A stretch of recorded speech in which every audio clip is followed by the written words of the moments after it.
السلام عليكم ورحمة الله وبركاته. في هذا الفيديو عملت وصفتين. كوصفة أولى عملت كاران، وصفة ناجحة بكل التفاصيل، ووصفة لخبز كذلك خفيف كالقطن بدون عجانة. تبعوا الفيديو للأخير هيدا باش تعرفوا كم التفاصيل. فرجة ممتعة إن شاء الله.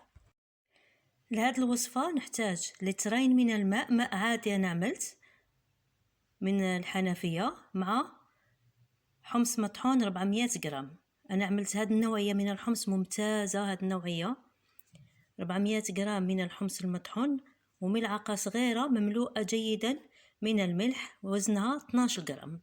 هادو هما المكونات اللي نعملهم أنا. في الأول نخلط كما راكم تشوفوا هيدا ونغطيه ونخليه على جنب. الفرن عملته يسخن قبل ما نبدا هاد المرحله، لازم يسخن حوالي ربع ساعه. ندخل الصينيه للفرن تسخن، وعاود عملت فيها القليل من الزيت، نعاود ندخلها للفرن تزيد تسخن شويه.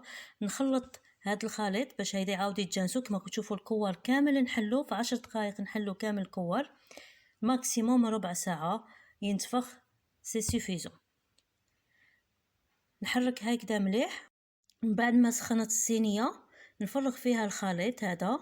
الفرن ضروري يكون سخون مليح كما قلت لكم، النار تكون قويه من الفوق ومن تحت قليله. نحطوه في الرف الوسطاني. في حاله ما كانش عندكم الفرن يقدي من الفوق ومن التحت، طيبوه من التحت. لما تشوفوه نشف والجوانب خداو لون ذهبي، عاودوا قديو له النار تكون قويه من الفوق. هيدا غياخد هذا اللون الاحمر وخرجوه مره على مره، دوروه باش ياخد لون موحد. وصفة رائعة ويجي بنين. في الأخير نضيفوا له رشة من الكمون والقليل من الهريسة، اللي يحب الهريسة هذا مكان.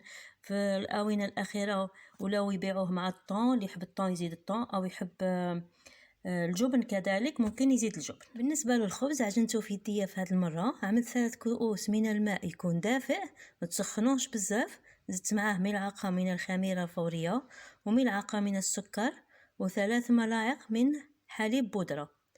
خلطوا هاد المكونات ونغطيهم ونخليهم حتى يتفاعلوا. بعد ما تمر عليهم 10 دقائق نبدأ نزيد في الفارينة توجور زيدوه تدريجيا.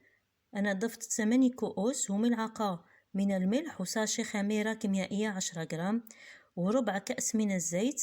ونخلط هيدا المكونات. ممكن تخلطوهم غير بيديكم، غير بالملعقة كما شفتوا هيدا، أو تدخلوا هيدا يديكم. زدت عجنتها هيدا شوية بيديا غير باش يتجانسوا المكونات، لان البول كان عندي ضيق. ونخليها تخمر حتى يتضاعف الحجم تاعها. من بعد شكلوها كما حبيتوا. انا عملت نصف العجينه على شكل دي كرواسون، والنصف الاخر عملته كذلك كريات، وكاين اللي عملت لهم هيدا طوال. شكلوا الاشكال كما تحبوا. وخليتها تعاود تختمر لمده نصف ساعه اخرى. خليوها تعاود تختمر. بعد ما اختمرت عاود دهنتها بالبيض وندخلها الفرن اللي يكون ديجا ساخن على 180 درجة من فوق ومن تحت. تكون النار متوسطة فقط. لما يتحمروا نعاود نخرجهم. هذه كانت الوصفة تاع اليوم. كاران يجي بنين، يجي روعة. نتمنى تجربوه. الى صبتوا هذه النوعية جربوه بها، ناجح وبنين. كذلك الخبز يجي خفيف كالقطن. نشكر كل اللي دايما يجرب الوصفات ويخلي لي تعاليق. شكرا جزيلا، واللي دايما يفرحني. شكرا لمشاهدتكم الفيديو. إذا عجبكم اعملوا لايك واشتراك وفعلوا الجرس اللي بجانب اشتراك ليصلكم كل جديد. إلى فيديو آخر إن شاء الله. دمتم في رعاية الله وحفظه. السلام عليكم.